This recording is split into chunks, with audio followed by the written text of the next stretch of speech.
Hello, everyone, and welcome to the Alpha Staff webinar series. Today, we'll discuss preventing harassment, discrimination, and retaliation for California managers. And we have with us Alpha Staff's own Human Resources Account Manager, Nicole McDaniel. Hello, everyone. Before we begin, I'd like to provide a brief technical overview. As you may have noticed, all attendee phone lines are muted, and they will remain so throughout the presentation. If you have any questions, please enter them via the chat or the Q&A feature as you think of them. Or you can wait to add them at the end of the presentation. We will open it up for questions, but you can submit them as you go as well. If the Q&A feature or the chat feature do not work for you, if one doesn't work or the other, you can use them both interchangeably. Also, just a reminder, all of the recordings of our webinars are posted to the Alpha Staff website under Client Resources link. It's a great resource in the event you missed one of our past webinars or you want to share the information you learned with other colleagues. Attendance in today's live webinar is approved for 2 credits with both HRCI and SHRM. At the end of the presentation, I'll share the contact information for you to request those credit codes and those certificates.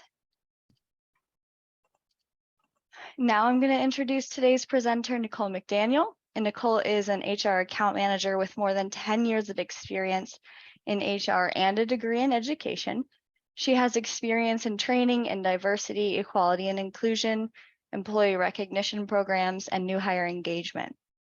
With her background and passion for HR, Nicole delivers engaging training topics to apply real-life experiences, educate, and guide career growth for her audience. And Nicole, I will leave it off with you. Awesome. Good afternoon, everyone. So the first thing we're going to go over is the agenda today. And I want to say up front, excuse my voice. The weather changing in Florida has really affected me, so excuse me. So the topics that we will cover today, the first module is going to be provisions under California and federal law in preventing harassment and discrimination. The second module is going to be definitions and examples of illegal harassment and discrimination. The third module is bullying. The fourth module is the impact of harassment and discrimination at the workplace. Module 5 is preventing harassment. And then module 6 is correcting harassment. Before we dive into the material, just a friendly reminder, this webinar is a safe environment for questions. There are no dumb questions. When using the chat for your question, please feel free to send the question just to the host and panelists as an additional way to maintain confidentiality. This training does not substitute for advice from legal counsel. And lastly, you may not agree with everything that is discussed here, but the objective of this training and your responsibility as a manager is to ensure that your workplace is free from discrimination and harassment, as well as ensuring compliance with the law.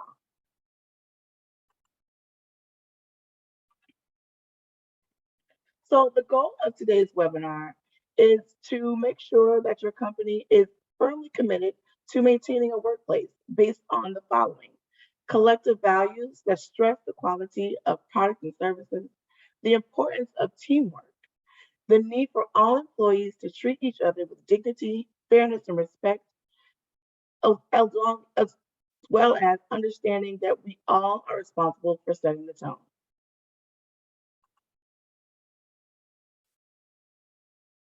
So, part 1, the law. Why is this training even necessary?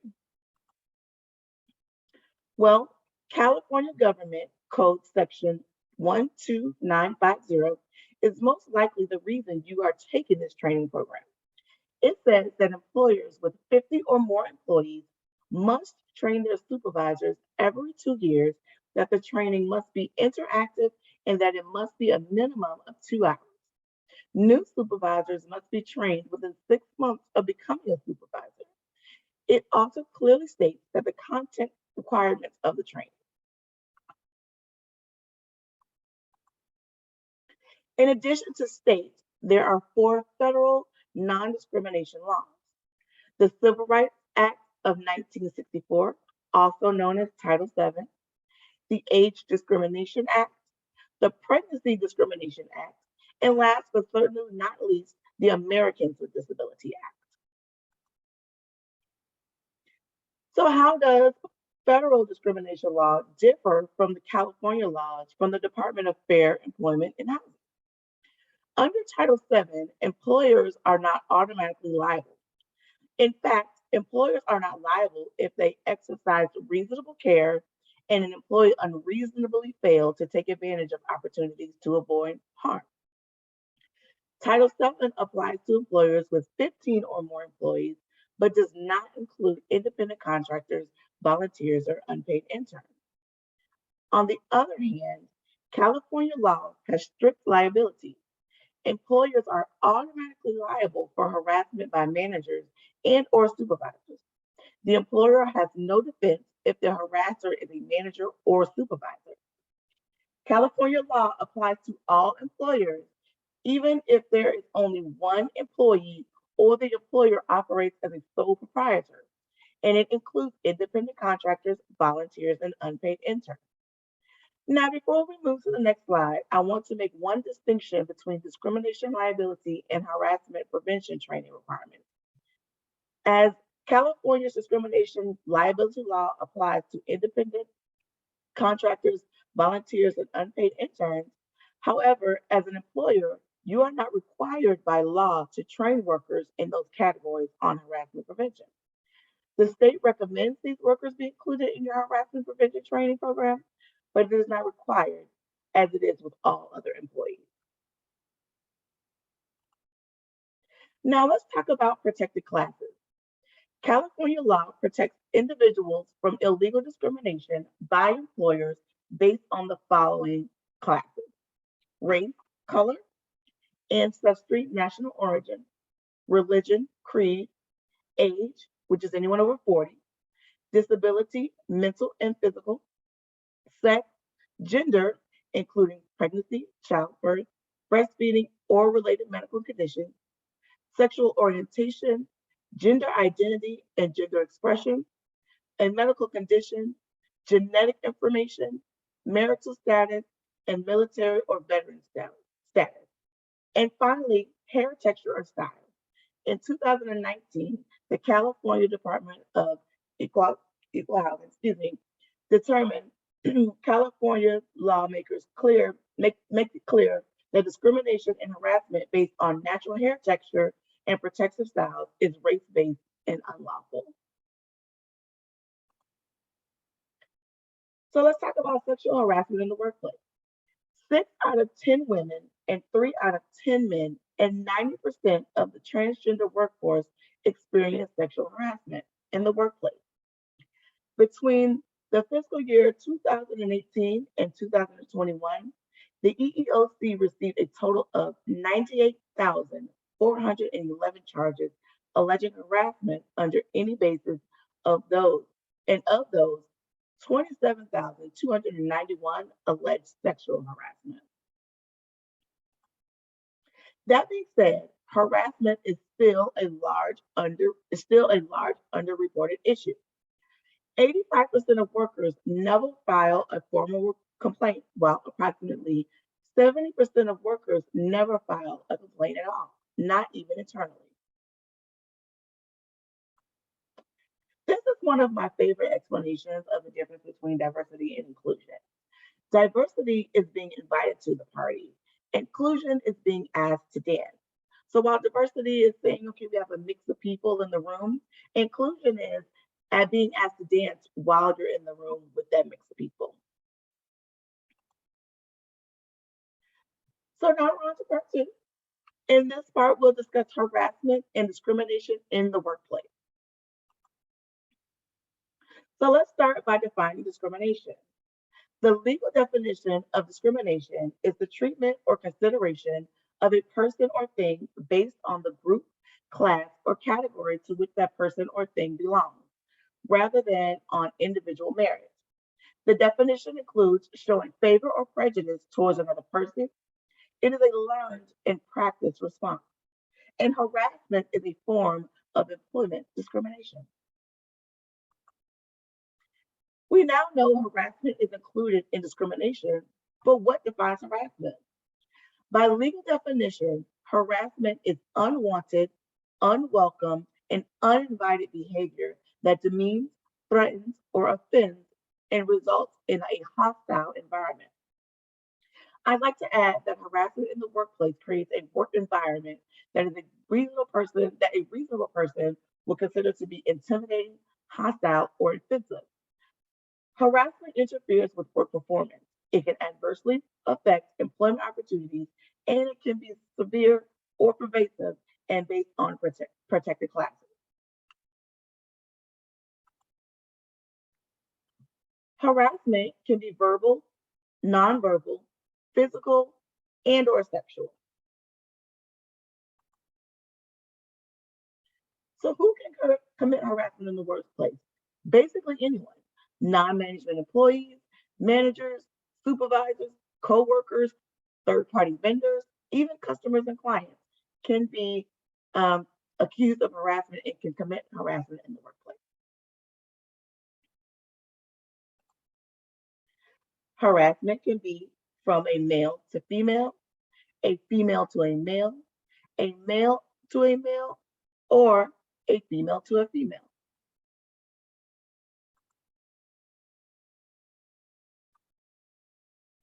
In the oh, go back. In the last slide, I described that harassment could be conducted between a female and a male or two people from the same gender. But what about people who don't identify as either? That question made me wonder how much really do we know about gender? This video will help us define gender in a more inclusive way. Now, you will watch a video about gender. The video is audio described for people who are blind or have low vision. In a classroom, two people present. We're going to take 2 minutes to talk about gender. Oh, this has nothing to do with me. Well, actually, gender does have to do with you. Not to me. Hold on. Everyone has a relationship with gender. Whether you've thought about gender a little or a lot, it has impacted you. How you were named, what clothes you wear, expectations about what jobs you can do, and you get the point. Yep, every single person watching this video has been taught about gender from the very beginning, from birth. We like to define people, right? So when people are born, society defines them by looking at their reproductive organs and labels them male or female. It's a girl! Well, actually, it's more complicated than that. Gender can be broken down into gender expression or gender identity. Let's look at some gender identities. I'm Sophie, and I'm cisgender. The majority of people in our world identify as cisgender, sometimes without us even knowing it. Cis means I identify with the gender I was assigned at birth. When I was born, the doctor said, "It's a girl." and I still identify as a woman today. Hi, I'm Tamara. I'm also a woman. So when I was a baby, Man holds a blue blanket. It's a boy. Tamara pulls away the blanket, revealing a pink one. no. I'm a trans woman. I identify as a woman, even though when I was born, I was assigned something different. A man who has deaf signs. I'm Garrett. I'm a cisgender man. When I was born, everyone said, People throw blue balloons. and today I identify as a man. Hi, I'm Bailey. People surround Bailey with pink. And I'm also a man, even though I was assigned female at birth. People tear away pink to reveal blue. I'm a trans man. Hi, I'm C. Hi, I'm Lindsay, and we're non-binary. For me, that means I don't identify as either a woman or a man. C and Lindsay are handed multicolored balloons. And for me, that means I don't identify with a gender at all. Lindsay tosses balloons. Okay, but I'm confused. I mean, what about gender and sexuality? Oh, I know. Sexuality is about who you're attracted to. Yes. So are you gay? Nope. Gender and sexuality are both part of our identities, but they're completely different categories. So don't assume someone's sexuality based on their gender. Now let's dive into gender expression.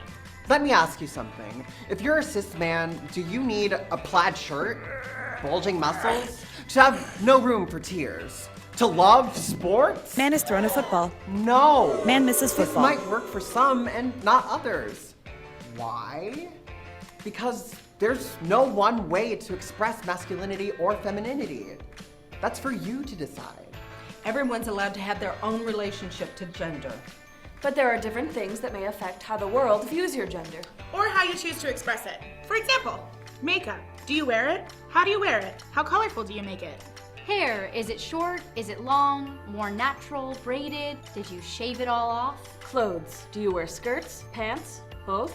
Do you accessorize? Body language. How do you walk? How do you sit? A person's signs. All of these things can be expressions of gender.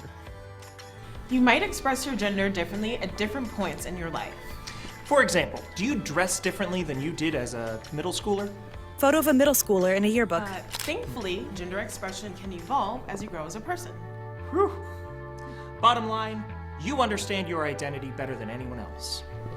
No matter how you identify, you deserve to be believed and respected. Now,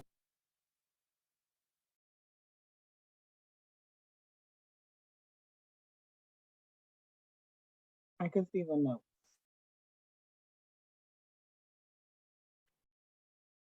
Okay.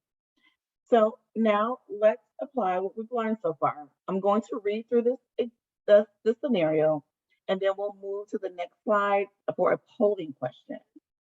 Okay, that will open up for your responses. So example A, Joan is a transgender woman. Joan's coworker, Pete, intentionally continues to call her Joe, which was her name before she transitioned. Pete objects to Joan using the women's bathroom. He also refers to her as a man. In addition, other coworkers occasionally forget and refer to her as Joe. Joan has asked him to stop this behavior, but nothing has changed. Joe feels very disrespected and wants this to stop.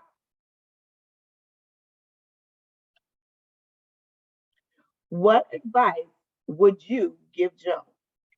A, Joan should keep her head down and try to focus on work.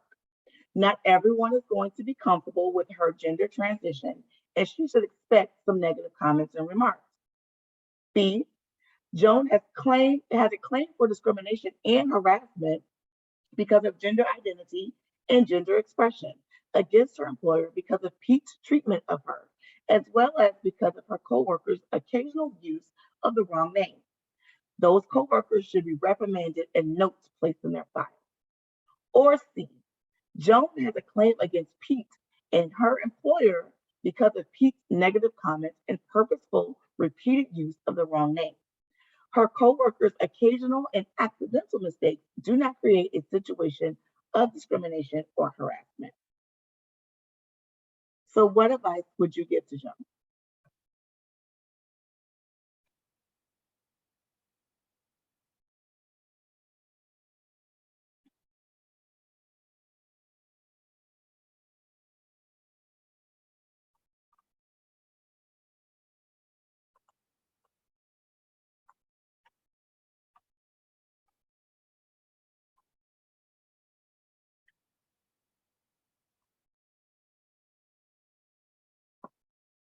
Okay, I think we're ready for the results.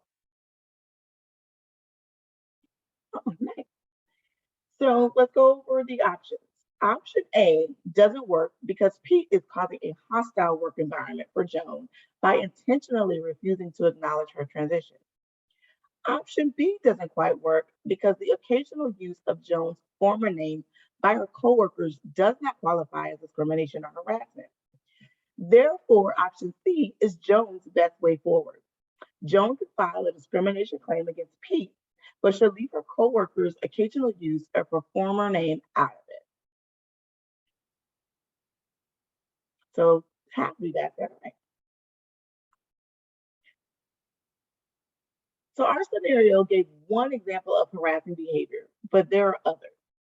For example, negative comments about religious beliefs, age, over the age of 40, birthplace, or ancestry can all be considered harassing behavior. Comments about an individual's skin color or racial ethnic characteristics and racially derogatory words, phrases, or epithets also all describe harassing behaviors.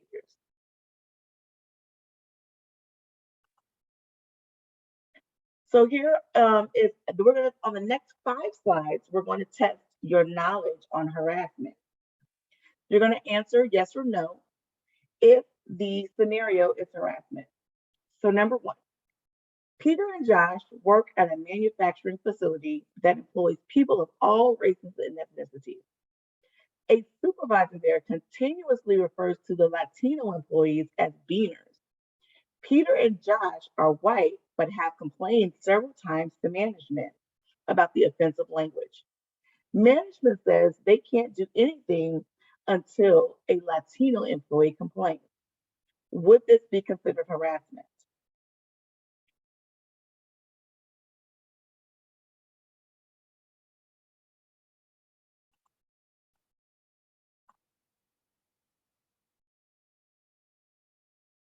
Okay. Yes. The answer is absolutely yes. Just because the comments aren't directed towards Peter and Josh doesn't mean the comments don't qualify as harassment. Remember from our earlier slide, over 70% of harassment goes unreported. Peter and Josh took the correct action by reporting the issue to management. Management's dismissal of Peter and Josh's complaints is not the correct action. Since it's been reported, management has a responsibility to take action.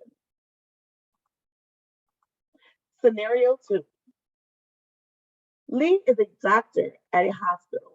Her coworker Ralph is recently divorced.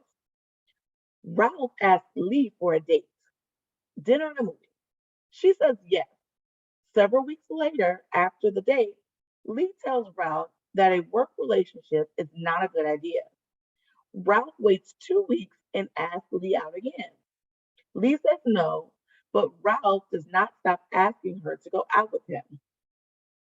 Lee complains to her supervisor. Her supervisor questions Ralph about his behavior.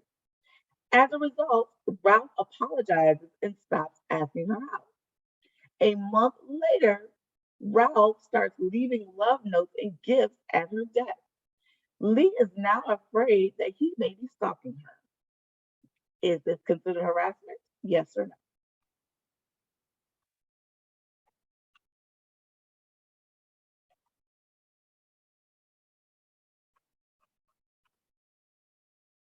Okay, let's see those answers.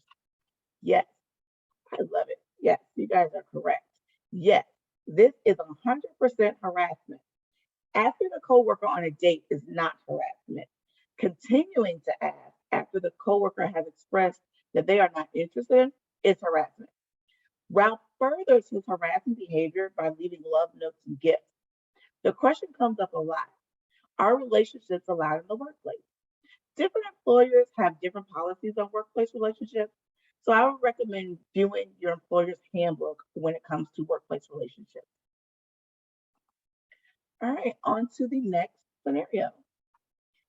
Is this harassment? Lawrence writes an email to Jason that reads, Jason, are all Irish mutts as stupid as you? What is it about that thick potato head of yours that you can't understand the most simple instructions? Is this harassment? Yes or no?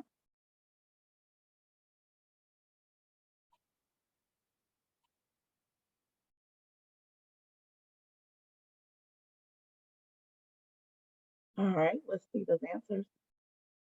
No. One person answered no, 6 people answered yes. Yes, absolutely, this is harassment.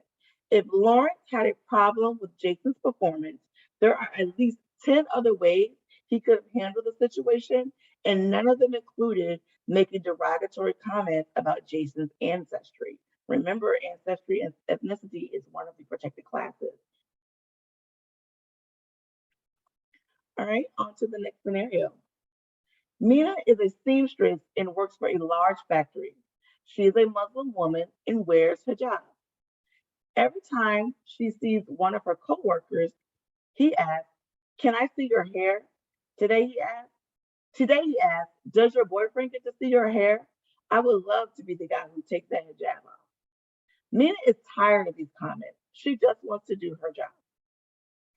Is this harassment? Yes or no?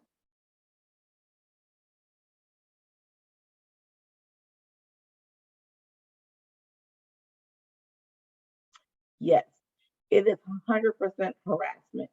Continuously asking Mina to see her hair when he knows because of her beliefs she will not do so is harassment. His second comment is also harassment, not to mention a little creepy. Okay, in our final scenario, Jimmy is frequently teased about his short height. His coworkers even steal his keys and play hot potato keep away. Even though his height is not a protected class under federal law, could this still be considered harassment? Yes or no?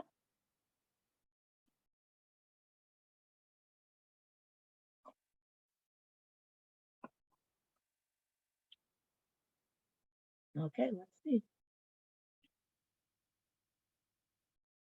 Yes. Though height is not a protected class, the coworker's behavior towards Jimmy creates a hostile work environment. So that too plays into the definition of harassment.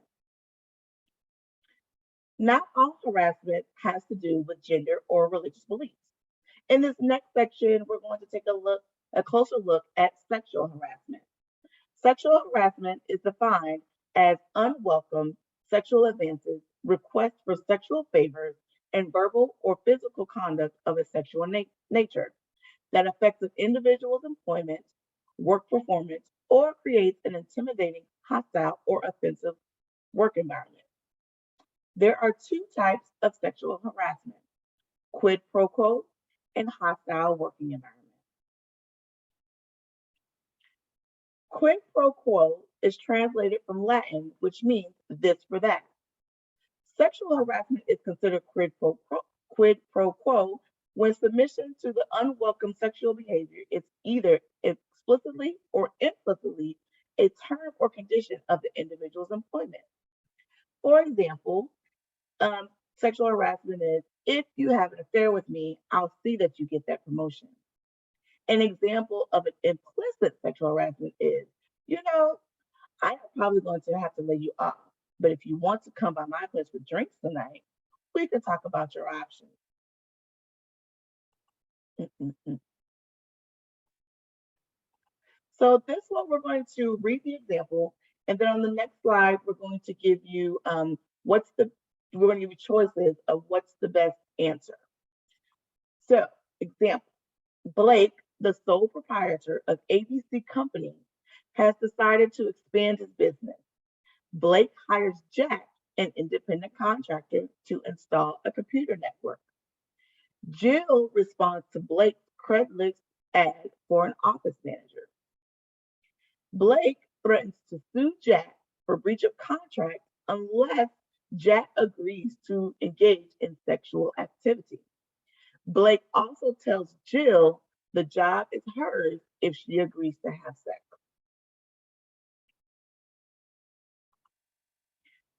So, what's the best answer in this scenario? Jack can't sue Blake because he's an independent contractor. Jill can't sue Blake because ABC Company has fewer than 5 employees. Jack can't sue Blake because he's a man. Jack and Jill can sue Blake for quid pro quo sexual harassment, or Jack can sue Blake for quid pro quo sexual harassment, but Jill cannot.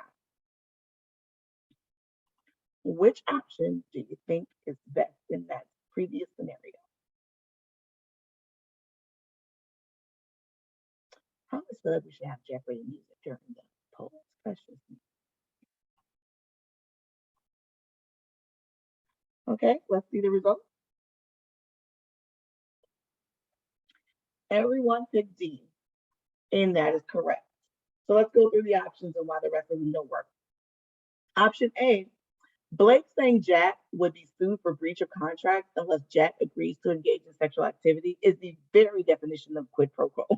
So there you go. Option B, remember in California, all employers, regardless of size, are subject to California's laws on harassment. Option C, now that's just silly. Remember, we talked about harassment can be male on male. So anyone, regardless of gender identity, can file a sexual harassment claim. D, this is the correct answer. Both Jack and Jill can file a quid pro quo, say that 3 times fast, quid pro quo sexual harassment claim against Blake. And then option E, this option was added because Jill wasn't an employee at the time the harassment took place. But this doesn't matter. Quid pro quo harassment can occur when submission to or rejection of such conduct by an individual is used as the basis for employment decisions affecting the individual. All right, let's go to another scenario. Sarah is the deputy director of a state agency. She approaches Nancy, one of her direct reports, and says, "Hi, Nancy, I've seen you at the gym. You seem to have a great time in Zumba, and you're so sexy. Nancy, I'd love to take you to Tahoe this weekend, just the two of us." Nancy is stunned and intimidated by the attention. She says, "Well, Sarah, I'm flattered, but I'm not interested." Sarah smiles wanly and says, "Well, I had to ask. You are just so sexy, but I get it. I'll leave you alone." Sarah does not proposition or engage in any unwelcome conduct towards Nancy again. 3 months later, Nancy is late for work for 3 days, and her supervisor, Sarah, threatens to write her up again if she is late. So your options, what's the best answer to this scenario? A, Nancy can establish a claim for quid pro quo sexual harassment because Sarah should never have asked the subordinate on a date. B, Nancy could not establish a claim for quid pro quo sexual harassment because there is no evidence that she is a lesbian. Or C, Nancy's claim for quid pro quo sexual harassment is weak because there is no evidence that Sarah was offering job benefits if Nancy said yes, or threatening punishment if Nancy said no. Which one are you selecting?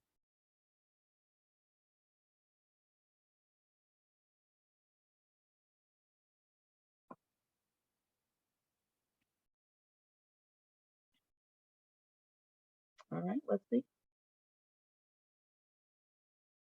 Oh, we have some split here. That's interesting. So let's take a look at our options. A, while managers are highly discouraged from dating direct reports, in and of itself, it is not against the law. That being said, many companies have policies against it because it can affect company morale and may put the company at a compliance risk.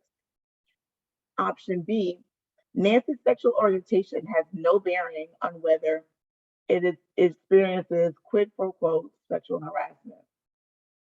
And then C, option C is the best option because it describes the events but does not illustrate why managers and direct reports should not engage in romantic or intimate relationships.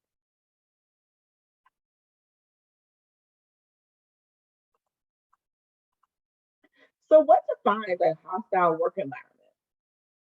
Leering or staring in a sexual or suggestive manner, making offensive remarks about looks, clothing, and body parts, touching in a way that may make an employee feel uncomfortable, such as patting, pinching, or intentional brushing against another's body, telling sexual or lewd jokes, hanging sexual posters, making sexual gestures, having sexually explicit screensavers, etc.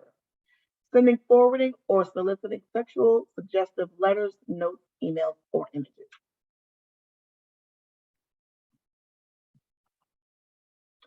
So let's talk about,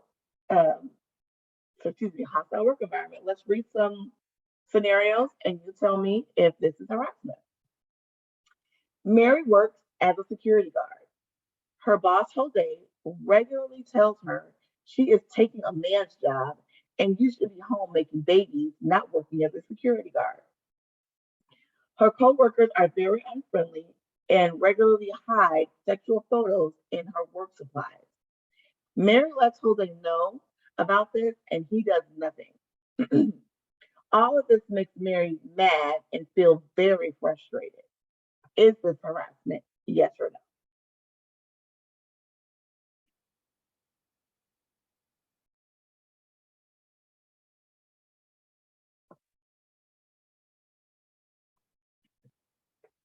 Okay, let's see.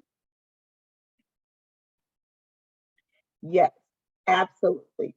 Mary's boss and coworkers are committing harassment, plain and simple. The next example, Steve is a preschool teacher.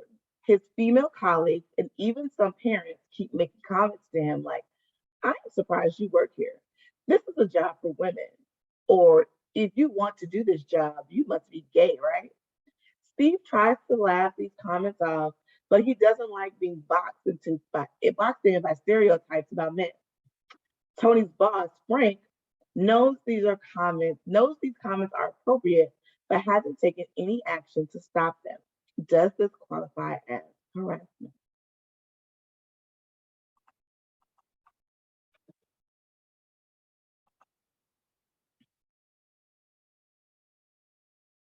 All right. Yes. Remember, harassment can be committed by coworkers, customers, vendors, or in this case, parents.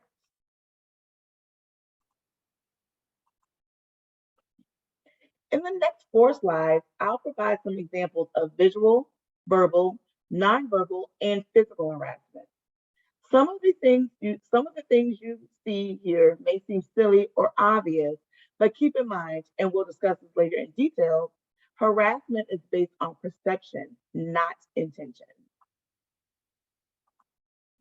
So some examples of verbal harassment include referring to an adult female as a girl, doll, baby, sweetie, or honey, whistling at someone or catcall, making sexual comments or innuendos, making sexual comments about a person's body, asking personal questions about social or sexual life, repeatedly asking about a person who is not interested, and then telling lies or spreading rumors about a person's personal sex life.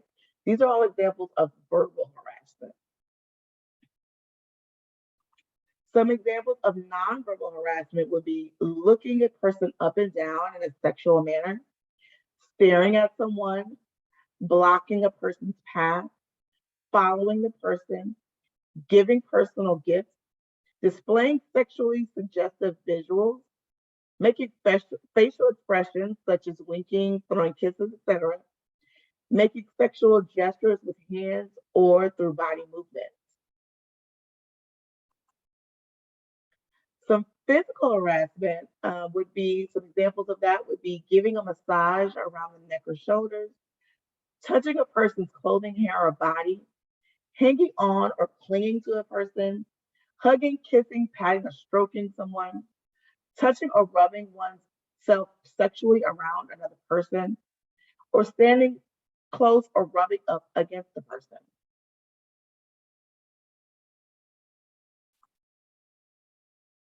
Excuse me.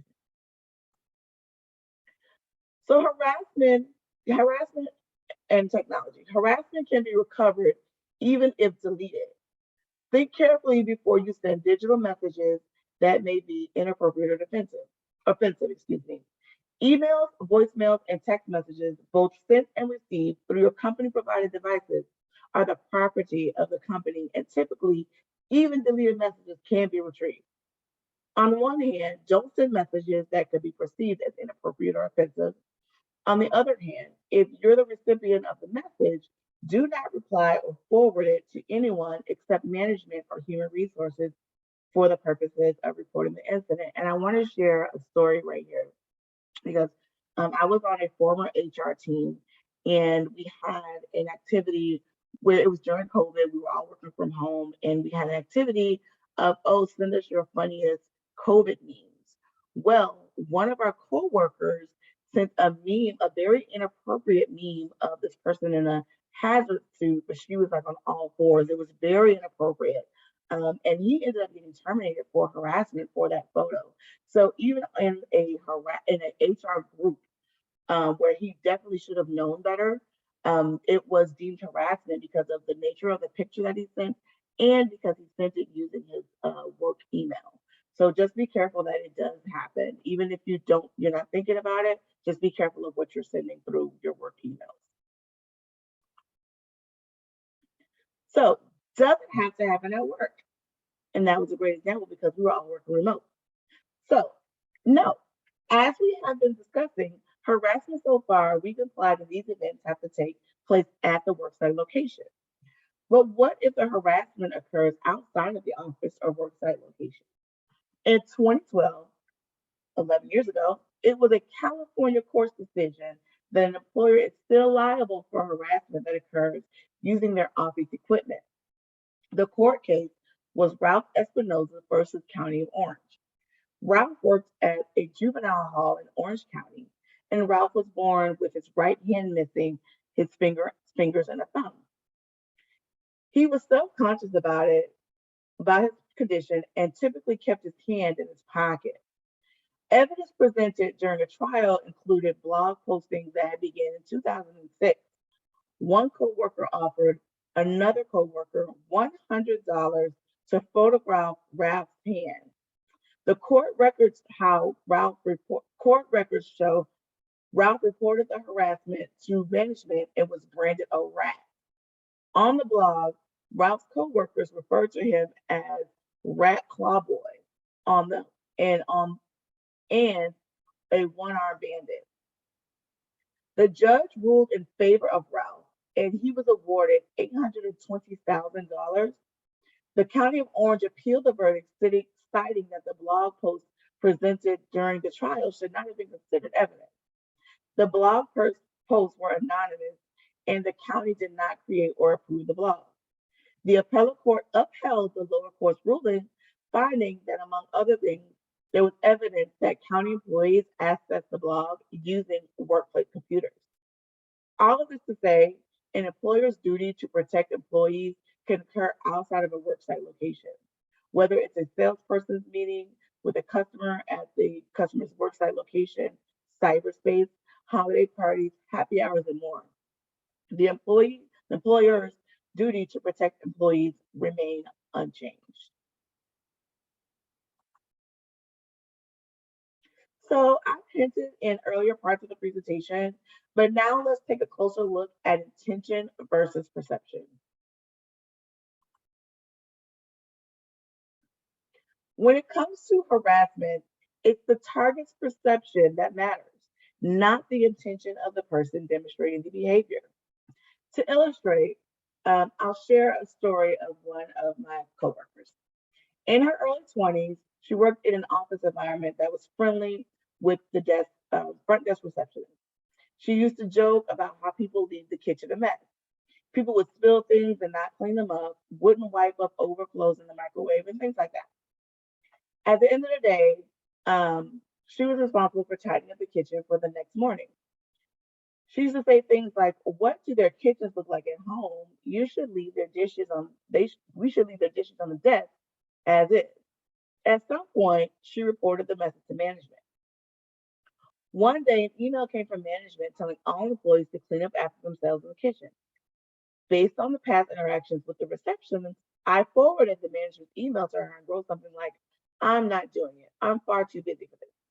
And there was probably a couple more sentences to that email, but in her embarrassment, she's blocked out what she wrote and only committed to the lesson learned to the memory. Next thing she knew, she was being called into management's office for an explanation. She was shocked. Her intentions were not to offend or degrade the receptionist, but that was her perception. To her, she was communicating with her the same way she was when she was jokingly referring to the kitchen. And my coworker was upset that the receptionist didn't come to her and got management involved. Again, let's remember this was in her early 20s. She learned a lot from that experience. The receptionist absolutely did the right thing by reporting the email to management. And the most important lesson is, when it comes to harassment, it's the target's perception that matters, not the intention of the person demonstrating the behavior. All right, so now we're going to move on to part 3, which is the impact of harassment and discrimination in the workplace. As a manager, watch for signs that harassment may be taking place. Behaviors like an increase in absenteeism, may be an increase in presenteeism, which is the employee is physically there, but mentally there somewhere else. avoiding a certain person or people, declining in performance, moodiness, or irritability. These are all signs that something is happening with the employee and that something could be harassment. Harassment at work creates offensive and hostile work environments. You've heard that term several times during this presentation, and that's because it's the legal term often used to define whether harassment took place. Harassment promotes poor or low morale. Safety issues can be physical. Things like accidents caused by distractions, physical assault, or inappropriate touching. Safety issues can also be emotional, like fear of entering a room when the person being harassed knows the harasser will be there. Fear of retaliation for reporting the event can prohibit high performance. It also might be hard for them to focus on their job. It's expensive.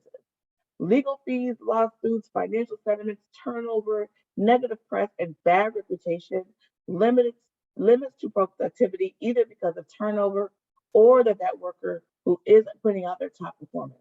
The list could go on and on and on.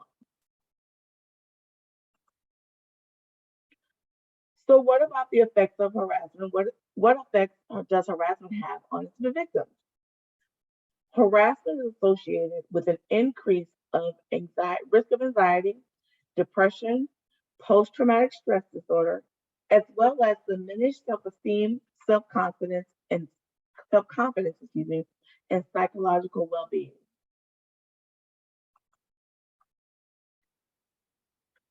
So why do people behave badly at work? Given everything we've discussed and everything we knew coming into this training about what constitutes harassment, some of you may be thinking, how is this still happening? Why do people behave badly at work? The most common reason is I didn't know it was inappropriate, or someone works in an environment where the behavior is condoned, like a mom and pop shop. Everyone here does it. It's the way we've always done things. It is critical that organizations create a culture that does not condone harassment and discrimination. Some employees may tell you, I was just joking. As managers, we know that's not a valid excuse, and we need to ensure that the employee understands that as well. Well, what about the person who says, nothing offends me? Most of us instinctively adjust our behaviors to fit our surroundings. So we filter what we say and do, both professionally and personally. We all know someone who is missing that filter. Let's just say they tend to think out loud. It is important we take extra care to ensure our filterless coworkers understand while something may not offend them, this behavior will not be condoned in the workplace. Hold them and all other offenders accountable for their actions. Accountability is the difference between success and failure. If employees don't feel ownership of the issue or ownership of the solution, they aren't likely to take the corrective action. So we're moving on to part 4. In part 4, we're going to discuss preventing harassment and discrimination.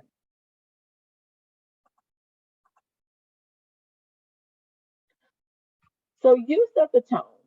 Think before you speak or act and listen to your workforce. What are some ways that you can prevent harassment and discrimination in the workplace? First, recognize as a manager, supervisor, and senior staff that you set the tone for how your employees should behave. If employees see or hear managers behaving in an unprofessional way, it sends the message that the behavior is acceptable. Be careful with humor. Earlier, I shared an example of my coworker where she thought something was funny, but it was perceived in a way that it was not intended. Avoid appropriate pictures and jokes. This is a slippery slope. A joke, a video, or a picture one person thinks is funny or cool may not be perceived as such by someone else, including someone who isn't involved directly in the conversation but overhears it. I know I have to remember that for myself a lot because my sense of humor is very dry and dark. So I have to remember not everybody's going to get my jokes. So I have to censor myself in the workplace with my jokes. Even though it might not be considered harassment, people may not think it's funny. And then think about how your actions impact others. And then never condone or ignore inappropriate behavior. If you see something, say something. If something is reported to you, do something. So let's discuss this example. Tom works in sales at a tech company. The men in the sales department were raiding the body of a new female client who was waiting in their waiting room. Tom, one of the salesmen, told the staff, "We need to stop with the comments about women's bodies." One of the coworkers replied, "It was just a joke." Tom replied, "It is not okay either way. Let's get back to work." This is a perfectly illustrated example of how to stop harassment in its tracks. Let them know that I hear you, don't think it's funny, don't like it, stop it. And it's simple as that.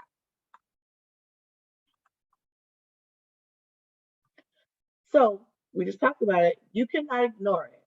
If you witness harassment or discrimination, you should follow your company's procedures to report the incident to a manager or HR. But what do you do if you, as a manager, overhear a comment made to someone else and that person doesn't really seem offended? Should you take action? The answer is yes, absolutely. As a manager, part of your role is to uphold company policy and procedures. When in doubt, contact human resources. So in the very beginning of the presentation, we gave some statistics on the number of harassment and discrimination cases that go unreported, which begs the question, why don't people report it?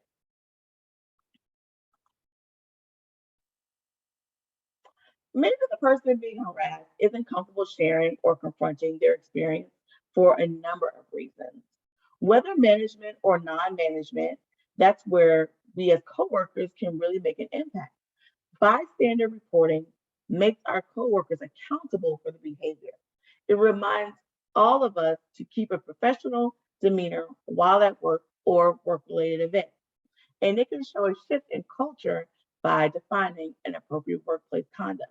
And again, I'll go back to that scenario I told you about where our coworkers sent those pictures. Myself, I was not offended. However, I could absolutely see where someone else could get offended. But did I report it?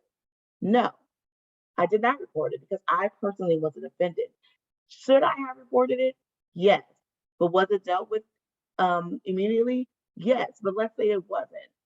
Who knows what would have happened? Would I then have said something like, "Yo, how could you let so and so get away with that? He sent those pictures." So I'm not sure how I would have handled it if I knew he was not receiving any corrective action. But in the instance, in the real time, I did not report that, although because I wasn't offended. But again, you have to think of, okay, I have a duty as an HR person to report this kind of thing. So that's the same thing with you as a manager. You have the, even if you're not offended, you have the duty to report those kind of things and do something about them. So here you go. All employees have a duty to report. Um, as an employee, if you see something, you can ask the alleged harasser to stop the specific behavior, be aware of who to contact and how to report the behavior, cooperate in any investigations, and then monitor workplace and prevent retaliation. I can't stress this enough. As managers, but more importantly, as employees, if you see something, say something. You have a number of resources available for reporting. You can contact your manager or any member of the management team. You can contact your HR representative, or you can contact Alpha Staff. Did you know that Alpha Staff offers an employee phone line? Well, we do.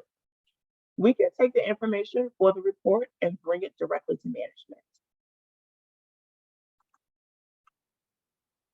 So we're going to move on to part 5, which is bullying. This is a newer segment to the workplace harassment and discrimination. News and social media show situations where children are bullied at school and online. Though it's not often discussed, adults can be the victim of bullying, especially in the workplace. In January of 2015, California enacted AB 2053, which requires employers to train supervisors in the prevention of abusive conduct, also known as bullying. In 2019, a poll conducted by Monster.com found that 90% of the respondents directly experienced workplace bullying, which can be a significant cost to business through loss of productivity, increased absenteeism, and high turnover.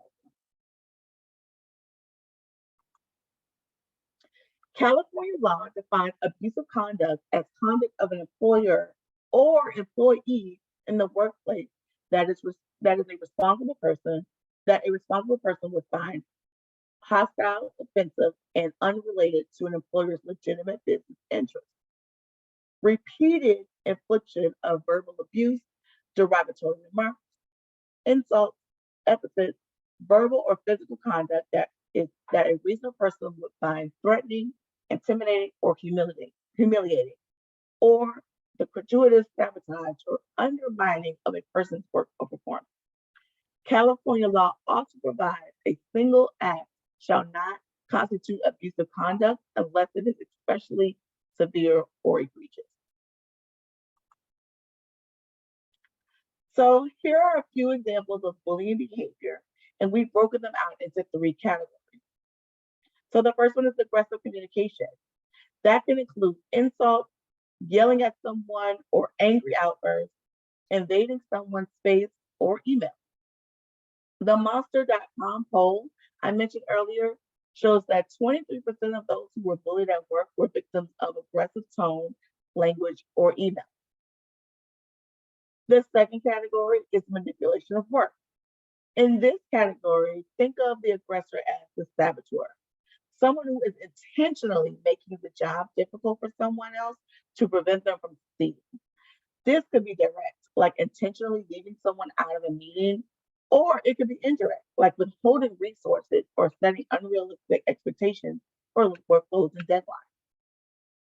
And then last, we have humiliation. This category is defined by toxic workplace behaviors like teasing, spreading gossip or rumors, purposely ignoring someone as a past, and practical jokes. So let's read example F, and then we're going to give you a few choices, and you need to select the best answer for the scenario we're about to read. Jason is a new employee at XYZ company, and he's having difficulty learning the office protocol. He asked his supervisor, me, for assistance in a loud, sarcastic voice, audible throughout the entire workspace area. Ming tells Jason, I've showed you how to do this simple three-step procedure over and over and over. What is your problem? Are you stupid or something? You should have been paying attention. I will not show you again. So what is the best answer in this scenario? A, Jason can sue Ming for abusive conduct. B, Jason should have paid better attention earlier. C, Ming's actions constitute abusive workplace conduct and can likely be disciplined for violation of workplace behavior policies. And D, Ming's conduct exposes XYZ company to liability for unlawful discrimination. So what do you guys think? A, B, C, or D?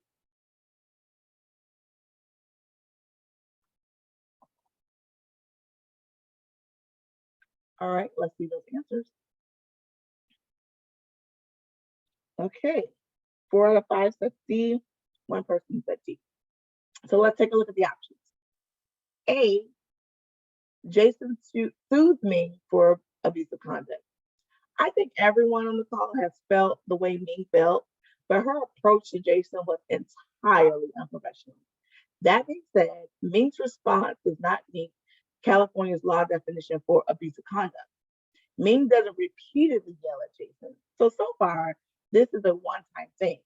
If Ming continues the behavior, Jason may have a case. Option B, Jason should have paid better attention. Maybe, but that's irrelevant and not the correct answer. C, Ming's actions constitute workplace abusive workplace conduct, and being likely can be disciplined for violating the workplace policy. That's the correct answer. D, means conduct exposes the company liability for discrimination. This option doesn't accurately describe the situation. It's not discrimination. So C is going to be our best option here.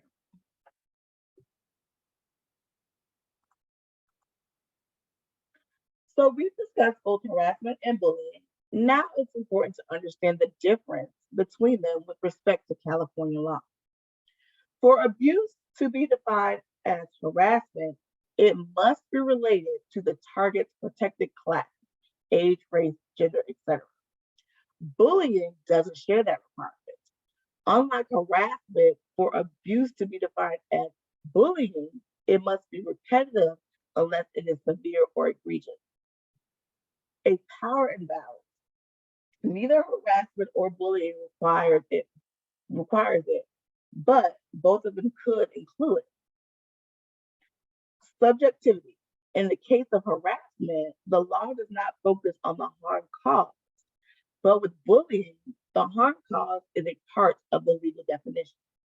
And finally, in both cases, anyone can be the perpetrator. So what is conflict versus bullying? We know that conflict happens inside and outside the workplace. It is a part of life. But what is the difference between conflict and bullying? So conflict would be a disagreement that happens when two or more people want different things. Bullying can be perceived as when the conflict, one person who is within the conflict has more power. In conflict, the people involved have equal power to solve the problem. And then in conflict, they both want to control or win the situation, but hurting each other is not usually one of the main goals. Whereas bullying, the intent is to hurt, control, embarrass, or exclude another person, and it is often a repeated situation.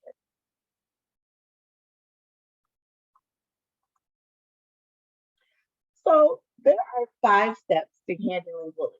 And just to note, none of those include those pretty red boxing gloves. So let's evaluate the situation. This step requires, first is evaluate the situation. This step requires more than just a quick review of one or more instances to determine whether bullying is taking place.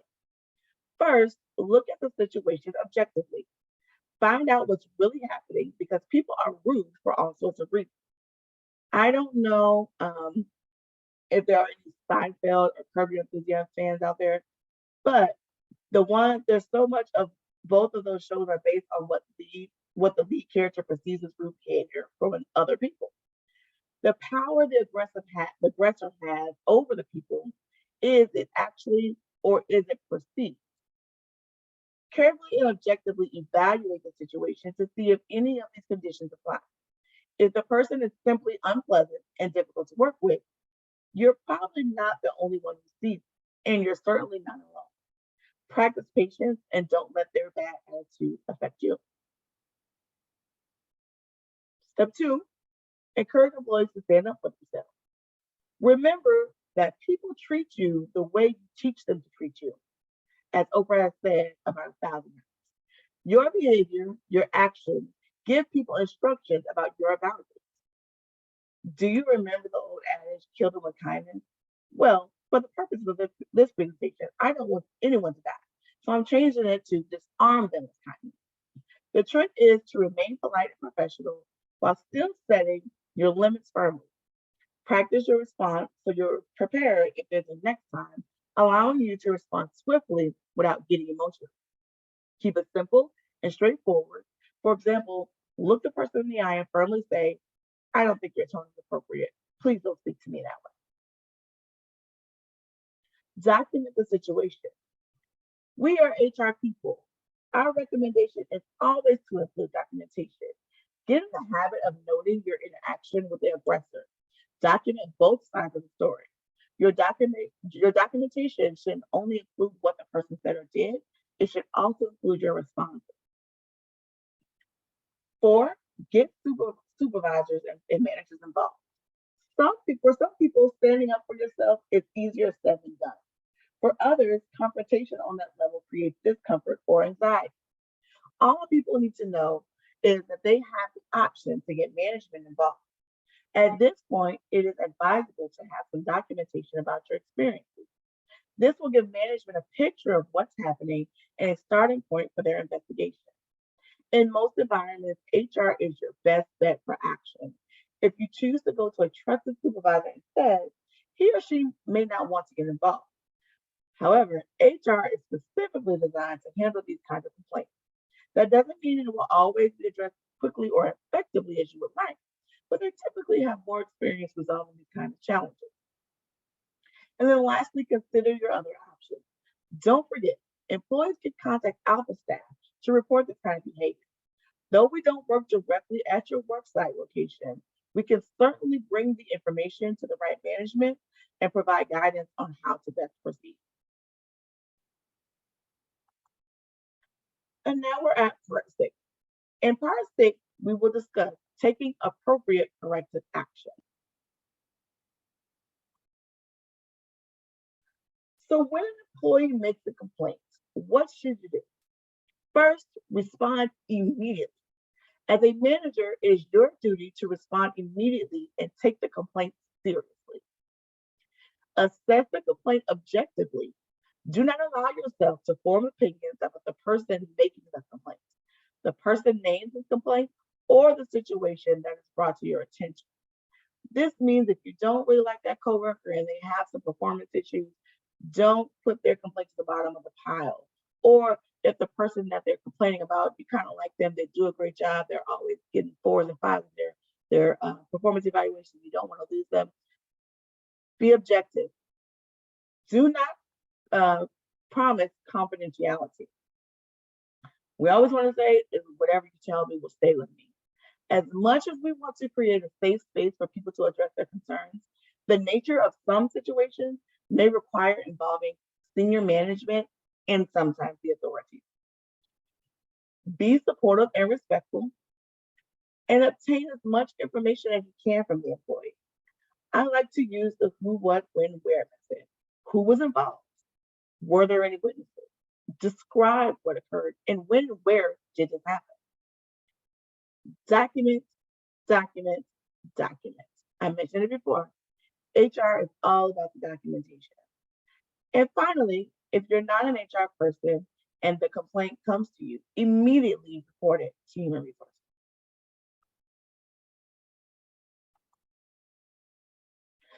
So what should you say when somebody comes with a complaint to you? You can say, thank you for coming forward with this. I know it wasn't easy for you. Or, before you start, I need to tell you that I want to help you, but I'm required by law to investigate certain issues. That way, you're putting it up front that it would remain confidential, and you're letting them know up front. Or, I want you to know the company takes any and all harassment complaints very seriously, and we will start with an investigation immediately. Sometimes people are timid to come to you because they don't think that you'll take it seriously. But if you use that statement there, we want you to know that we take them very seriously and we'll start an investigation immediately. That shows them that you're serious about it and you're going to jump all over it and they are being heard. The next one, I'm going to elevate this to the HR department. They will contact you to begin the investigation. If you are not a strong manager in having a response to say, it's okay to put it on HR. I'm going to elevate this to HR. They will contact you to begin the investigation. And then your hands are out of it and HR will take that ball and roll with it. And then lastly, we will keep everything about this complaint as confidential as possible. And I ask that you do the same. This means if you have a lot of chatter in your office or work site, this is telling the employee, like, hey, I'm going to keep this as confidential as possible. We're asking you to do the same. So don't go out there and tell everybody that you just made this complaint on this certain individual. Let us handle it internally, and we are taking it and doing something with it. So then you need to explain what happens next, right? So if you say those statements, okay, I'm going to report it to HR. Okay, so what does that mean? So you want to know that the target is aware that repeat offenses will be met with harsh discipline, including termination. You want to let them know that the offender acknowledges that the act is inappropriate and will stop immediately, and that the company is committed to toughen the punishment for repeat offenses. You are not obligated to discuss the details of discipline with an employee who has been victimized. And when is the time to investigate? Sometimes it is just talking to the aggressor or the employee who was doing the harassment and telling them to stop it. Because a lot we already talked about, some people just don't know that harassment is harassment, and they'll stop the behavior immediately and move on. Other times, there are scenarios and situations that may need to be a bigger investigation. So let's talk about when is the time to do those bigger investigations. When the employer knows or should know of a possible violation of the company's policy against harassment and discrimination. Whenever an internal complaint of harassment, discrimination, or retaliation is made, either oral or written. So anytime an employee comes to you and the details are kind of fuzzy or you're not sure, an investigation needs to be done. When an employee or supervisor talks to an individual in charge about the problem, but continually stresses that they are not complaining. Cool, you're not complaining, but we're going to look into this because clearly it's bothering you because you keep talking about it. When major changes are observed in the workplace, including new behavioral patterns, a sudden decrease in morale, productivity, or attendance, take a temperature check. Like, what's going on? What changed? What was happening when things changed? There could be some form of harassment or discrimination happening in the workplace. When an administrative agency begins to inquire into the conditions of the workplace, if you get any letters from EEOC or DOL or anything like that, the Workforce Commission, take those very seriously because they may have an employee who went down there and made a complaint. Maybe there wasn't enough evidence to file a formal charge, but there is something there to make them think and ask, like, what's going on there? When an employer suspects there's any kind of misconduct, so when you suspect like something is going on, you need to conduct an investigation. Your gut feeling when it comes to reporting it to upper management is not going to be enough. And then when the notice of a lawsuit is received, so if you get that charge, an EEOC charge, a lawsuit from an attorney's office or anything like that, you must conduct an investigation. So, formal versus informal investigations. While you should take all complaints of harassment seriously, not all complaints require a full-scale internal investigation. Sometimes problems can be resolved with an informal investigation. These distinctions will help you decide which approach is best. If the complaint has a fairly simple answer or the problem is more complex, does the complaint involve one employee or multiple employees? Is the complaint regarding a single incident or a multiple incidents? You need more information than the employee can or has provided. If you need more information, it is likely the complaint requires a formal investigation. But again, sometimes problems can be resolved without a formal investigation. It's literally just talking to the employee, talking to the aggressor, nipping it in the bud. If they get free not to do it anymore, that you've talked to both parties, and that can be your informal investigation. So minimizing legal exposure. Even cases that are settled and don't go to trial come at a cost. You can minimize your legal exposure by treating employees consistently, meaning everyone gets treated the same. If Bob has a report of harassment against him and he gets terminated, Susan has a report of harassment against her, she needs to be terminated. Even if the scenarios are the same, just the gender is different or the name is different, employees must be treated consistently. Address complaints immediately. We talked about the survey of people not reporting. A lot of them not reporting is because they do not think they will be heard once they report. So address your complaints immediately. Take prompt and appropriate action. Prompt and appropriate action. Maintain confidentiality. Follow a strict need-to-know basis. If the person you are talking to is not a part, well, I'm sorry, only the people that you should be talking to should be a part of the investigation. So if they were witnesses to the alleged harassment or discrimination, if they were the person that did the harassing, if they were the person on the receiving end, if the employer's manager, things like that. But if it's just your buddy coworker that you talk to every morning while y'all fixing your coffee, that is not the person to speak with. Conduct thorough yet appropriate investigation. In the previous slide, we discussed how to determine whether to conduct a formal or informal investigation. Be respectful and use respectful terminology. If someone is coming to you with a complaint, understand that the person is likely feeling some level of exposure and vulnerability. Showing respect in these situations can go a long way. Remember, the accused is innocent until proven guilty. There are always two sides to every story. Maintain an objective thought process. These tips may seem obvious, but ultimately, what we're saying is respect is reciprocated. When you show employees respect, you often receive respect in return.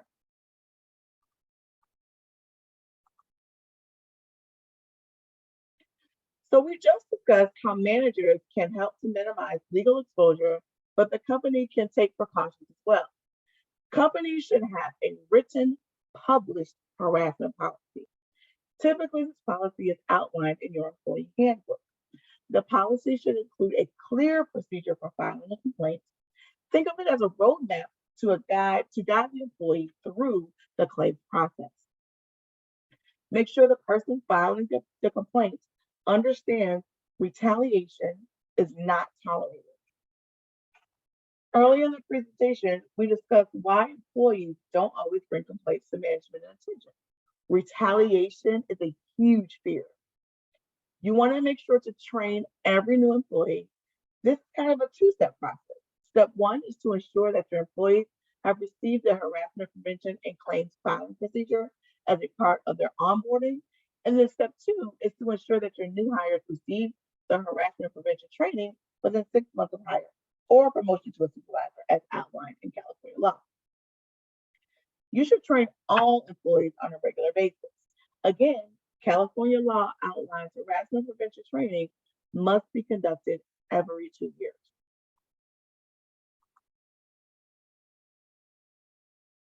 So what are some common mistakes? The most common mistakes when handling complaints are treating the complaint more like a comment. If the person makes it seem like it's not a complaint, that the person is just making conversation with you, let the employee know you need to document the situation and follow company's policies and procedures. Not documenting complaints and incidents is a big mistake as well. It's a common mistake. Document, document, document. Another mistake is not taking action. This could be, different situations. The employee may feel it's not a big deal. However, if they're bringing it to your attention, you should take action. Remember to wear your objective hat. All complaints should receive documentation and some kind of action, whether it's stating you looked into it and there was unfounded, or document what you did to address that employee's comments or concerns. Another common mistake is not responding with a sense of urgency. We talked about that. Even the smallest complaint should be addressed quickly. And then another common mistake is not correcting the problem. Do you remember the case we reviewed at the beginning of the presentation with Ralph in the County of Orange, and the judge ruled in the favor of the employee because the employee never followed up to ensure that the harassment was corrected? Once a complaint has been brought to your attention and addressed, the situation should be monitored. Check in with the employee to ensure that the harassment has ended. Retaliation. Plain and simple, retaliation is illegal. Per statistics provided by the EEOC for years 2018 through 21, almost 40% of harassment claims were filed with retaliation charges.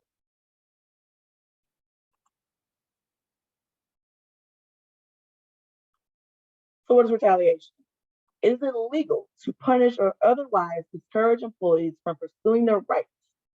Some examples of retaliation lawsuits include the EEO laws prohibit punishing job applicants or employees for asserting their right to be free from employment discrimination, including harassment.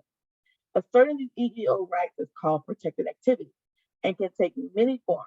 For example, it is unlawful to retaliate against applicants or employees for filing or being a witness in an EEO charge, complaint, investigation, or lawsuit, for communicating with a supervisor or manager about employment discrimination, including harassment, for answering questions during employer investigation of alleged harassment, for refusing to follow orders that would result in discrimination, for resisting sexual advances or intervening to protect others, for requesting accommodations for a disability or for a religious practice. And then some examples of retaliatory actions include demotion, discipline, termination, salary reduction, negative performance reviews, change in job duties or shift assignments, or any other action that is likely to deter a reasonable person from pursuing their rights.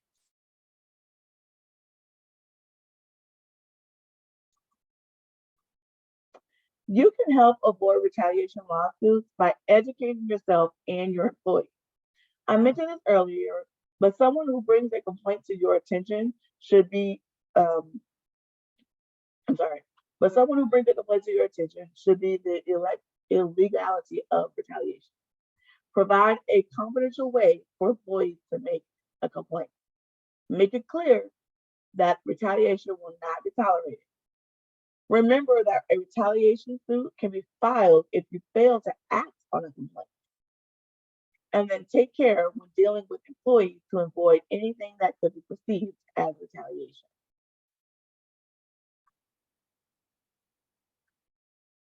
Famous words again: document, document, document. If you are taking adverse action against an employee or applicant, document the reason for any adverse employment action against an employee. Was it performance problems? How many warnings did you give them? What complaints did you express to that employee? Any disciplinary actions taken? Were they demoted or promoted during their tenure? Any transfers that happened? Make sure that you're documenting the entire cycle of that employee if adverse action needs to be taken against an employee. What is the supervisor's action plan? So, zero tolerance. Remember, ignoring equals condoning. Every complaint, no matter how small, requires some level of action, whether it be an informal or formal investigation. Set a good example. Don't engage in offensive behavior. Set the standard for workplace conduct. Investigate and respond to complaints. Make sure your employees know and understand the guidelines for submitting complaints. Respond timely and help to create solutions. Finally, engage with your employees. Reiterate your commitment to safe space, promote discussions and conversations about appropriate behavior and guidance.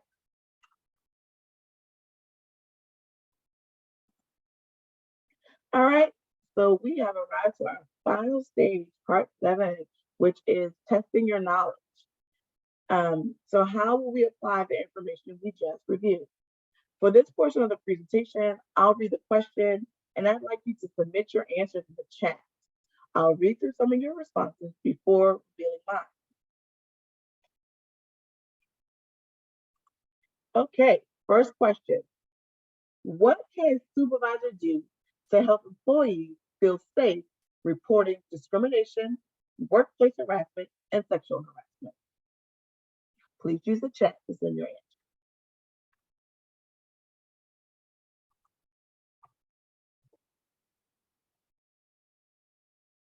And there's more than one right answer.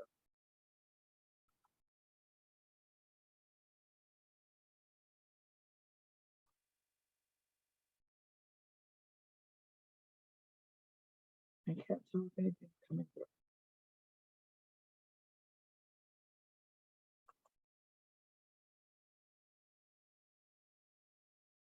Nope.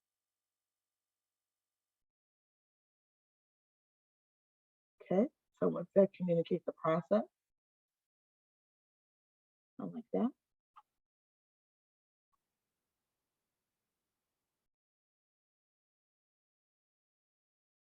Anyone else? Just one or two. Provide ongoing training to employees about their rights. Yep. Have clear policy in the handbook to regular trainings. Yep. Okay. Let them know that it will keep confidential, but will be interviewing others as well as retaliation when that happens. I like it. I like it. These are great answers. Okay, so you guys listed some, so let's talk about a few more answers. So you could set an example of a respectful workplace behavior, set clear expectations, discrimination and harassment are not tolerated, have and communicate the reporting process, someone said that, have a written policy, correct, yes. Take immediate steps to stop inappropriate behavior or conduct, handle investigations as discreetly and confidentially as possible. You guys are listening to me. Oh. Be sensitive to feelings. It is not easy for anyone. And lastly, guard against retaliation. Yes, you guys almost hit every single point. I love it. Love it. Okay, so the next one. An employee reports harassment to his or her supervisor and says, I don't want you to do anything about this. I just want you to listen and be aware of what's going on. How should the supervisor respond?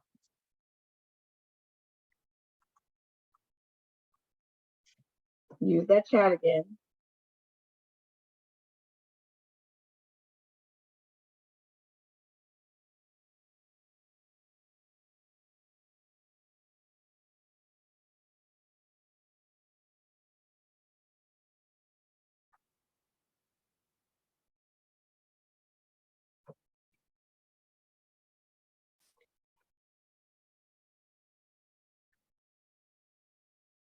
Inform them, unfortunately, we cannot do, I think you mean nothing. We need to inform HR of the situation. Yes. Before you start, I have to investigate certain things. Yes. Action must be taken. Yes. The supervisor should indicate that he or she is obligated to take action meets a company policy, law, and possible liability. I like it. I'm liking these answers, guys. Makes me feel all warm and fuzzy inside. I know it isn't easy for you. I like it. I'm getting the warm and fuzzy. You guys are listening to me. Although I'm not on camera, I feel we're bonding here. Okay, so let's see some of the answers that we have. Those were all great. A manager cannot promise to just listen and be aware. Several of you said that. Once a manager receives a report of harassment or discrimination, he or she has an obligation to take action. You guys, I'm telling you, on point. Managers must ensure the integrity of the workplace, exercise reasonable care to prevent discrimination and harassment, and then promptly report and correct any complaints of discrimination or harassment. I like it, I like it. So to summarize, we want to support and enforce a zero tolerance policy. Be aware and address inappropriate behavior as soon as possible. Model appropriate and effective behavior. Be sure to tell HR or management immediately. And if you are the person doing the behavior, stop. At the end of the day, it comes down to respecting all people. A harassment-free and discrimination-free environment is every employee's right, is every employee's obligation to maintain, and it allows individual performance to excel.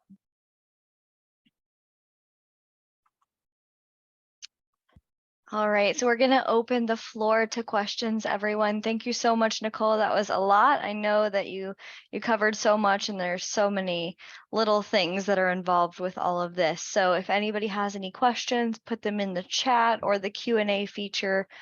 Either one. If you would like a copy while you're putting in those questions, if you would like a copy of the presentation and the HRCI SHRM credit, you can email you can email hrsc@alphastaff.com. And you can also email webinars at alphastaff.com. We just created that email address that you could put on there, that you could email as well for those. So you could use the one on the screen or webinars at alphastaff.com. We'll send you that presentation as well. And if you've joined for the entire presentation, we'll send over that HRCI and SHRM credit certification as well. Okay, and then so while those questions are coming in, I encourage everyone to be sure to join us for the next webinar. And we will be doing the non-California anti-harassment April 20th, and that's at 2 p.m. Eastern Standard Time, 11 a.m. Pacific Time. It'll be a little bit shorter than this one, and it will be presented by our own Tony Solana, Alpha Staff's Human Resource Account Manager. So keep that on your calendar. Go ahead and register for those. In the meantime, go ahead and send us over those questions if you had any. And keep in mind all of this harassment training that you are doing. If you need help with any of it, if you have any questions, reach out to your HR account manager. Keep them in the loop with everything that's going on, and feel free to reach out to them if you need help with anything harassment related, HR related, anything like that. We're here as a sounding board for you, and if you don't have a question right now or you think of it later, you can certainly reach out to them and we'll be able to help you. Nicole is one as well, so she is at the same level as that. So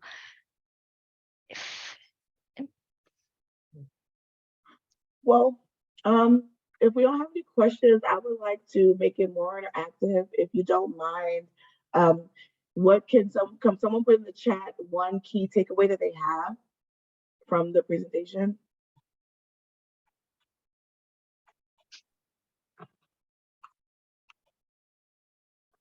One or more key takeaways that they have from the presentation.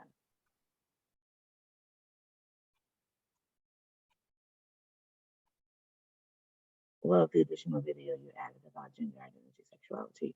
Yes. So the first time I actually saw, it wasn't that specific video. It was one very, very similar to that, where it broke down the gender identity versus sexuality. My mind was like, because I had never, I just had never thought about it like that. I would be considered a cis woman, a cis female. So I never even knew that this whole world, existed, and people, how they like to identify. So I appreciated that video as well. And I wish I could find the other video that we could put in here, because it broke it down even more to where it's like, yes, you could be, what is it? Even if you're a trans woman, you wouldn't be considered gay if you were attracted to males because you identify as a woman. So it was very eye-opening. So yes, I agree with that. That was. And just to add to that, Nicole, these are things that we're getting new labels and new ways to explain the differences between people and their the way they identify every day. So this is not something that's a one size fits all. It's not something that's easy for everyone. It's just, you just have to be willing to learn. And we're here to help as well for those times when sometimes the world has a million things going on, you're trying to keep up. We can help with those things as well. For sure. Someone else said there are different types of harassment which are unacceptable. For sure. There a lot of, so that was early on in my HR career. That was an aha moment for me. Remember before, I said my sense of humor is very dark. I find humor in some of the oddest things, but it's not funny to everyone, and I had to learn that just it's a joke to me. And I can be sarcastic but very dry. So people will take me seriously when I'm totally being sarcastic. So, and people don't always get that. And again, I have to learn it's perception versus intent, right? Impact versus intent. That's a big one that sticks to me all the time. It's impact versus intent. Because what I meant and how I say it, um, somebody else may not take it that way. And then also, too, I'm one of those, oh, well, I'm not, I didn't mean to offend you, or like I have tough skin. So if someone were to say that to me, I wouldn't get offended. But knowing that everyone's different was a learning curve for me, let me tell you. Just because, as you grow up and you're around family and you're around your friends, and if you guys all kind of have the same sense of humor, or you get the jokes, or you all enjoy the same things, that's what you're comfortable with, and you that's how you express yourself in your group. But then when you get into the workforce, that may not be acceptable to everyone else that you're working around. So yes, being conscious of there are different types of harassment is very, very important. So that's great that that was a key takeaway for you. And I'll add to that. Early in my HR career as well, I had an instance where one of my employees, they had one of those the calendars, the firemen or something along those lines, and it didn't offend me, but that is something that could offend someone. Right. And that's something that I had to investigate. And, you had to take away your own, okay, well, maybe this isn't that big of a deal, whatever. You have to take away those biases to say, okay, this may not have offended me, and maybe I didn't see where that person was coming from, but I have to drop all of that and now think, okay, but it did offend that person, or it could have. So why is it not appropriate, and what to do from there? I think that's something that you don't realize may be harassment, but it is. Nice. Yes, it's eye opening, especially when you like for new managers, right? So with the California law, new managers have to take this training, within 6 months of becoming a manager, and so then you learn all of these things where you're more responsible, right, for reporting. You're more responsible for see something, say something.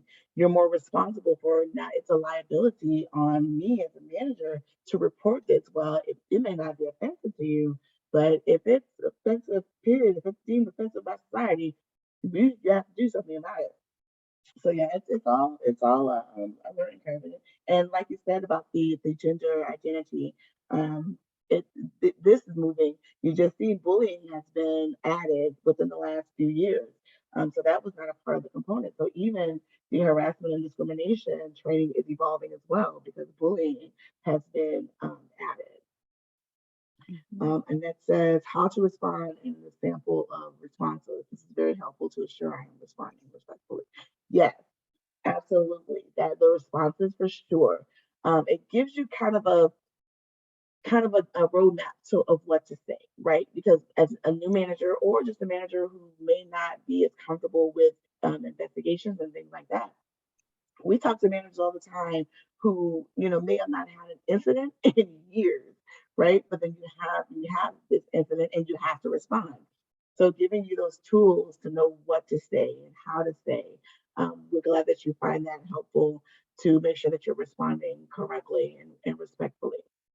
And it's all about, making sure that your employees are comfortable enough with you to speak to you, but then also in a way let them know, like, hey, as a supervisor, I have to do something about it. And then handling what you do about it in a respectful way, right? So, when you do an investigation, what does the aftermath look like? Like, yes, I did, you know, take your complaint to the higher ups and I did have to do an investigation. But what does that mean? Does that mean that you can't speak to me anymore? No. Let me tell you why I had to do this. Like someone said about the liability, company policy, and law. Explaining it to them of why you had to do something is no slight to you. Using that, hey, we as a company could be liable, and it's part of California law, and it's part of our policies and procedures that I have to, as a manager, report this. Then explaining that to them is a good thing, right? And they know that you were serious about what they said and that you respect what they said. So in the end, I have encountered. I even had a situation where I told my supervisor something just in passing. Like it was one of the smallest things that we were just talking, we were conversing about a number of different things that morning, and she stopped me like mid conversation and she started writing. And I was like, wait, what are you writing? And she was like, oh, I have to report that. And I was like, wait, what?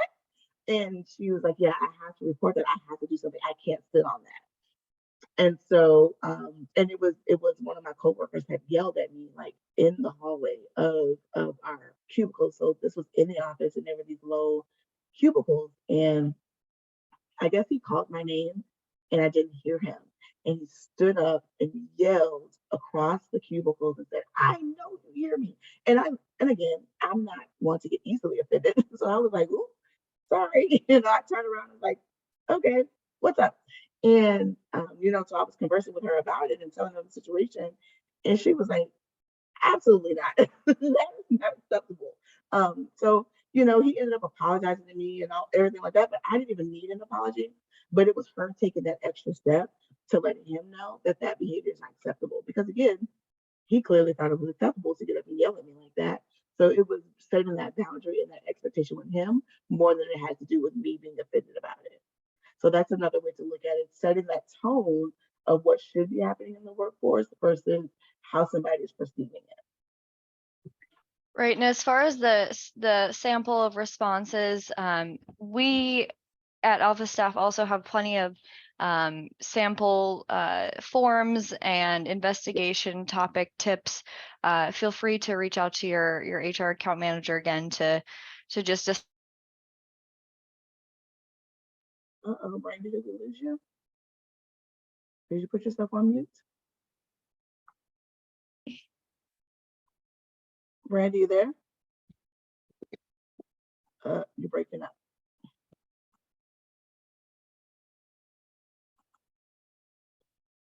Uh-oh. I'll finish Brandy's statement. So if you do need resources as far as how to do an investigation, the hotline number for Alpha staff, anything like that you're not aware of, giving the employees those resources, reach out to your HR account manager and they can provide that collateral to you in order for you to have it available to you as a resource. Were there any other takeaways?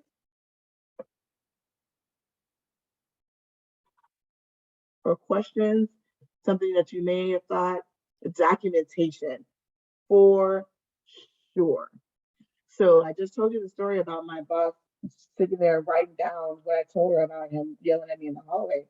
I did not realize she was taking such good notes. That little like she read back to I guess to him the exactly what I had said about I was walking by and I assumed that he must have called my name. I didn't hear him, and he stood up and yelled. And so the whole thing was about her confirming the story and everything. So yes, documentation is absolutely important. So even if you're having a conversation with someone and it's one of those, oh, well, I have to report this, document that conversation. So and so came in Monday morning at 12. We were talking about projects and reports, and then the situation came up, and this is how this unfolded, and he or she said this, right? That's simple documentation. And then you start your documentation from there. Went to my HR manager on this date, took it to them. They started the investigation. Who did you talk to? Gathering witnesses. Even asking in that short conversation of when you guys are just talking, who else was around when this happened? Like gathering those small details will help you in the end because as you're having those conversations and just talking about the scenario, it's easier to kind of get those details, right? Asking them, okay, who else was around? What were you guys talking about? What prompted that situation? Things like that to kind of get the base of what happened out there so you can know where to take your investigation. But absolutely, documentation is so important. We talked about it a little bit about like if you get a lawsuit or an EEOC charge, because a lot of times those come from an employee is terminated, right? They may be terminated for cause because they did something egregious and they violated the corrective action policies, but they will claim discrimination for race or discrimination for gender or discrimination for disability. And you not having any documentation as an employer saying, no, look, these are all the steps we took with this employee. he or she had this incident, this date, this incident, this date. We did an investigation on this date. We made our determination on this date. Documentation is very, very important. Documentation, documentation, documentation. If you don't get anything out of this presentation, documentation is key. But on the flip side of that, I want to let you know, make sure to, because records can be subpoenaed. So make sure that you're not putting anything in the documentation that could be considered harassment or discrimination or anything derogatory towards an employee who may be getting investigated, right? So make sure that you, even if you're sending an email to higher management, like, you won't believe what so-and-so did today. I can't believe you did that. Make sure that you're careful with your documentation and that you're just documenting the facts, documenting the witnesses, documenting the statements. It's also helpful if you want to have people sign their statements. I've done that in the past with investigations, have people sign their statements and things like that.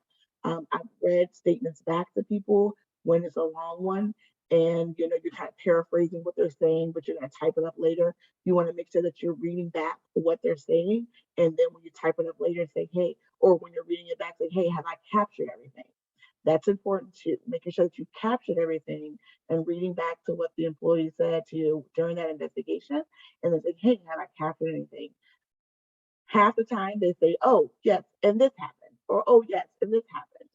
Because not everybody's a good storyteller, right? They can't remember all the details, but if you read it back to them, it'll kind of prompt them to remember some more of those details that they may have missed. So documentation, of course, and that protects you as the employer as well, because like I said, it shows all the steps that you took during that investigation and what may have led up to the adverse action of the termination or the final written warning or whatever you have issued to that employee. Documentation for sure. Great one. Brandy, did you join us back? Yes, can you hear me now? Yes. Perfect. Perfect. Yeah, I was just saying, we have sample forms, we have sample policies, we have sample everything. So if you don't have documentation, if you don't know where to start, if you don't have investigation forms, let us help you. Let your HR account manager get some stuff for you, figure out those questions that you're going to use to do the investigations. That's what we're here for. So definitely documentation, and we can help with that. Yeah, for sure. Perfect. All right. Well, if there are not any more questions and no more statements coming in, remember to join us next time and take a couple of minutes to give us your feedback about today's webinar. There's going to be a brief survey. It'll appear as a link once the webinar ends. Once I click close the webinar, if you haven't already closed your web browser, you'll receive the survey. So we'd appreciate you taking a couple extra minutes to go over that. We read all of that feedback and we take those suggestions into consideration for future webinars. So if you have any ideas, absolutely go ahead and give them to us. We will close it out. And again, if you need copies of the presentation or those certificates, email webinars@alphastaff.com. Webinars@alphastaff.com. So thank you, Nicole, so much. Thank you for everybody joining, and have a wonderful day.